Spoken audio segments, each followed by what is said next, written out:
Hello বন্ধুরা, আমি অনিশা আর cooking corner চ্যানেলে তোমাদের সকলকে স্বাগত জানাই।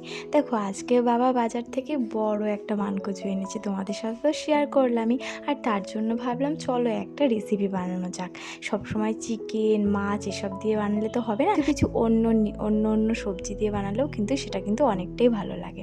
তো বাড়িতে যখন চিংড়ি মাছ ছিলই, তাই ভাবলাম চলো চিংড়ি মাছ দিয়ে মানকচু ঝোল করা যাক। তাই কিন্তু দেখো আমি সব কেটে মানকচুগুলো সিদ্ধ করে নিয়েছি, আর এদিকে কিন্তু চিংড়ি মাছগুলো আমি ভেজে নিয়েছি। তোমরা যারা মানকচু খাও না বা কচু খাও না, ভাবো হয়তো গলা ধরবে, তারা এভাবে একবার বানিয়ে দেখো সিদ্ধ করে, তাদের কিন্তু অনেকটাই খেতে ভালো লাগবে। দেখো আমার কিন্তু এদিকে মশলাটা কষানো প্রায় কমপ্লিট হয়ে এসেছে, আর আমি কিন্তু তার মধ্যে সব সিদ্ধ কচুগুলো আমি দিয়ে দিয়েছি, আর কিছুটা পরিমাণ কিন্তু জল দিয়ে দিয়েছি। আর ওপর দিয়ে দেখো আমি ওই ভাজা চিংড়ি মাছগুলো আমি ওপর দিয়ে ছড়িয়ে দিলাম, আর আমি কিন্তু এখানে দেখছিলাম যে মানকচুগুলো সিদ্ধ হয়েছে নাকি। দেখো তারপর কিন্তু আমি ওপর দিয়ে একটুখানি ধনেপাতা ছড়িয়ে দিলাম।